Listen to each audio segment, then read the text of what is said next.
Hey there, welcome to my little corner on YouTube. I go by the name Beloved, and I'm here to share my journey with you, scars, and my hope is to truthfully retrace where the wheel fell off the cart that is my life, hopefully rediscover the ancient path, and along the way bring healing to the inner child, teenage girl, and grown woman within me. Today we're talking black tax. You know that text that you get from your cousin at the end of the month that starts with, "Hey cuz, how's work going?" Or those family emergencies that somehow seem to occur eerily within the payday week? Or the persistent and entitled family members that even have the audacity to ask you to dip into your savings to address their own emergencies? Well, that, my dear, is called black tax. When you are expected or forced to financially support your parents, siblings, and their children, it can be considered black tax. This term basically refers to the informal obligation, especially within African and Asian type of communities, where working individuals are required to provide for their extended families due to cultural or social expectations. It's not really like a formal tax,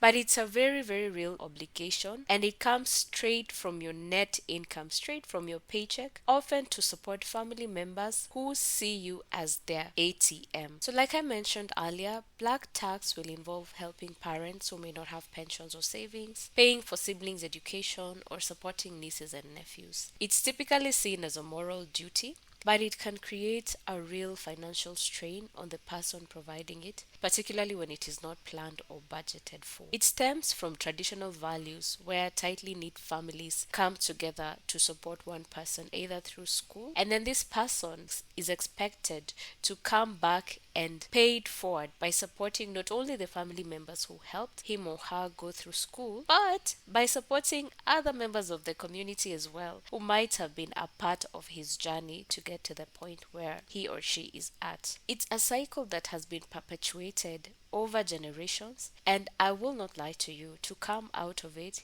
is not easy, and it definitely cannot be a one-man show. Why am I so passionate about this? Well, because as a firstborn child of a single mother with a trail of siblings, I am what is called a first generation graduate. So I am not unfamiliar with black tax. Black tax is not just about money. It is deeply stemmed in tradition. As you may know, in African communities, for example, wealth was communal. So when one member of the family got a job in the city, they were seen as a hero, and the expectation was that they would come and lift everyone out of poverty. But after some time, the hero's paycheck started to feel more like a mythical treasure chest where the whole village and their children could dip into. The origins of black tax are deeply rooted in the legacy of colonialism and apartheid, for example, in South Africa, as well as systemic marginalization and racism in other parts of the world. Black families have been systemically excluded from wealth accumulation and access to opportunities through policies such as segregation, land dispossession, and restricted access to education. It's created generations of economically disadvantaged families that rely on younger, often more educated members for financial support. In the US, for example, Black Americans face a significant racial wealth gap. Black households hold just 3% of the country's total wealth compared to white household. And of course, we all know about slavery, Jim Crow laws, and other discriminatory practices that excluded black families from key wealth building programs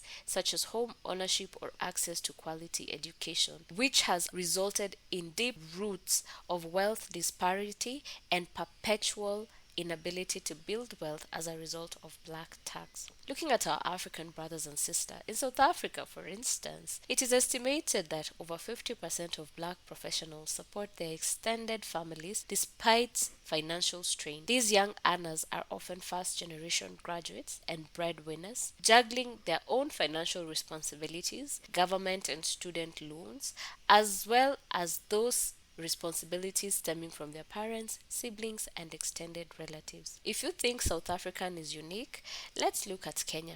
You're likely to hear about black tax in any Kenyan office gossip session. Young professionals are supporting entire villages with their paychecks, often shelling out up to 30% of their earnings. But Kenya did not have apartheid. No, it was severely colonized. Those two are just examples. You could talk about Nigeria. Not only are you expected to support your family members, but you're also expected to participate, right down from cultural ceremonies and the financial implications of what their ancestors might or might not require. Family over everything.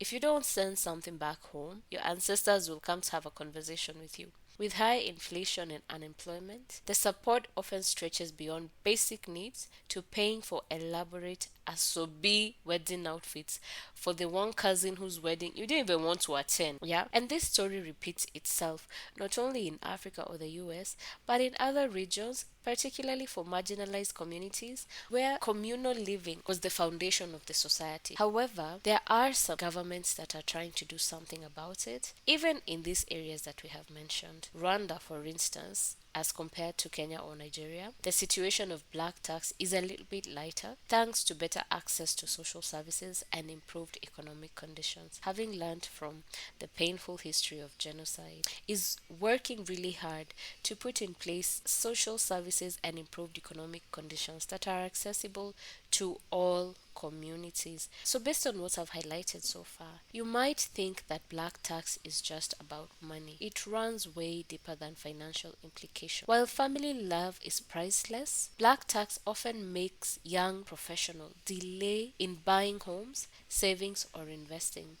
You could have a LinkedIn worthy job, but when half your salary is helping Uncle Fred buy a cow, being able to put away cash for a down payment for your first home seems like a dream for those favored by Lady Luck. For young families, the pressure is even worse. You're not only responsible for your kids, but also for a host of relatives who rely on your survival. Talk about trying to mop the ocean. Emotional and psychological stress. The constant expectation to financially support extended family members can lead to very high levels of stress and anxiety, leading individuals to tolerate toxic work environments, unable to leave unhappy situations just because you know that if you step out or if you quit, a few other people might not have dinner and children will drop out of school. Pressure to provide leads to burnout, which leads to delayed financial independence, very, very limited career flexibility, and let's not talk about the resentment that builds over time because all of a sudden you're 40 years old, you don't have anything in your savings, your family members have almost drained you, and you will never like some entitled fools who claim that it was by your choice to give them. And one of the things that I have seen is that lack of appreciation. You could spend all your working years supporting a community of people in hopes that one day when you're down, they will lift you up. But shock on you when things go south for you. And all of a sudden, everyone is wondering, where did all the money go? But he used to work or she used to work in such a good company or the business was booming and all that. People forget so quickly. Then looking at it from a generational point of view, the cycle of dependency ensures that you can never break out of it. Basically, should anything go wrong, you go back to square one. It was almost as if you were never out of that community. The only thing you're left to boast about is maybe your education, the degree that you got from communal support, and some people here and there who will be thanking you for how you impacted their lives. But for your life specifically, you have nothing to show for it. Your kids, your wife, or your husband, they're still in the same position as that of someone who never got the opportunities that you did. You only have very few years where you're productive and you can accumulate wealth. If you spend all these years diverting wealth to people, whether or not they're related by blood or water, if you are married, or if you are planning to get married, you need to think about the kind of strain this is going to put on your romantic relationships. You also have limited investment in children and a perpetual inability to build wealth for your children and your children's children. The Bible says a good man leaves an inheritance. Social isolation, because you're afraid that anywhere you go, everyone is looking to ask you for something. So you'd rather spend time by yourself or people who are not related to you in one way or the other,